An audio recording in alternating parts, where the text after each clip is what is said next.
Hello everybody, this is my latest mosaic and it's the smallest mosaic I've made for some time.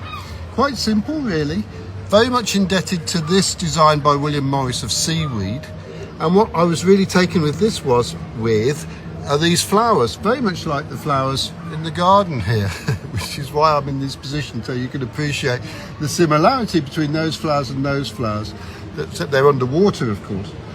We've got the orange fish with the turquoise making complementary colours of course, and that really generous sweep of diagonal there, counterbalanced by a diagonal going the other way of the seaweed. I think it's a great success. Simple like I say, but I'm pleased with it. I like it. Anyway, as always, there's an accompanying verse which I think explains it better than I can, and it's called Orange Fish Amongst the Seaweed, and goes like this. I like William Morris and his design of seaweed. I think there's one thing that it really needs.